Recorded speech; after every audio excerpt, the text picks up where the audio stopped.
हनुमान जी अत्यंत क्रोधित मुद्रा में आकाश में तेजी से उड़ते हुए देवलोक की ओर बढ़ रहे थे। उनका स्वर गर्जनाओं से गूंज रहा था और उनके चारों ओर की ऊर्जा इतनी प्रबल थी कि सभी देवता डर के मारे छिपने लगे। कोई भी इस क्रोधित बालक का सामना करने का साहस नहीं कर पा रहा था। तभी हनुमान जी ने दिशा बदलकर यमलोक की ओर रुख किया।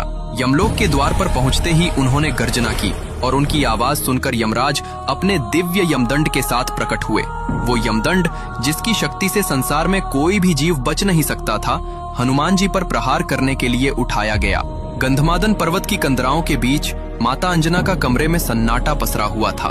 बालक हनुमान अपनी माता के पास बैठे थे, पर आज उनके लिए सबसे प्यारी माता की सांसें धीमी पड़ चुकी थीं और शरीर ठंडा हो गया था। हनुमान जी की कांपती हुई आवाज गूंजी, माँ, मेरी माँ, आंखें खोलो, मुझे मत छोड़ो। माता अंजना ने बड़ी कठिनाई से अपनी आंखें खोली और अपने पुत्र के गालों को स्पर्श किया। उनका स्वर धीमे स्पंदन की तरह था, वत्स, मेरा समय आ गया है, अब मुझे जाना होगा। हनुमान चीख पड़े, नहीं माँ, आप मुझे छोड़कर नहीं जा सकती। परंतु विधि का विधान अटल था। अगले ही क्षण माता अंजना का शरीर निश्चल हो गया, उनकी सांसें थम गईं। ये देख हनुमान की आंखों में प्रलय की ज्वाला उठी। उनका शरीर अग्नि की लपटों की तरह तपने लगा।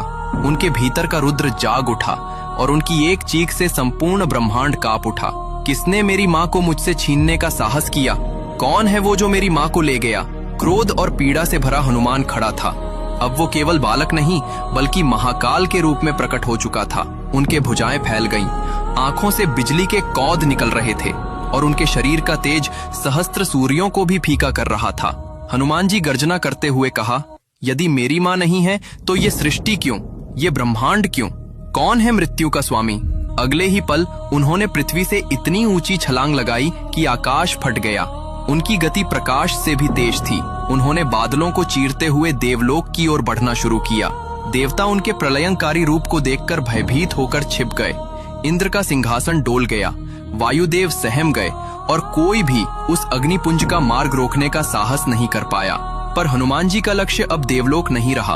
उन्होंने दिशा बदलकर अंधकार से घिरे यमलोक की ओर रुख किया।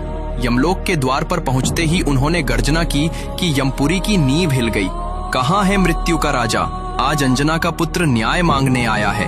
उनकी ललकार सुनकर यमराज हाथ में अमर यमदंड लिए अपने भवन से बाहर आए। उनकी आंखें अंगारों की तरह जल रही थीं। उन्होंने गंभीर स्वर में कहा, हे बालक, तुम काल के नियम को चुनौती दे रहे हो।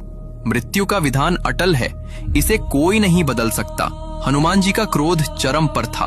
उन्होंने गदा उठाई और यमराज पर प्रहार किया। यमराज ने यमदंड से प्रचंड प्रहार किया और ब्रह्मांड ने अपनी सांसें रोक ली। जिस यमदंड के स्पर्श मात्र से प्राणी मरणासन्न हो जाते थे, वो हनुमान के वज्र समान शरीर से टकराकर निष्प्रभ हो गया। कुछ समय पहले सूर्य को फल समझकर खाने के बाद यमराज ने ही उन्हें यमदंड से अभय का आशीर्वाद दिया था, इसलिए ये प्रहार अप्रभावी रहा।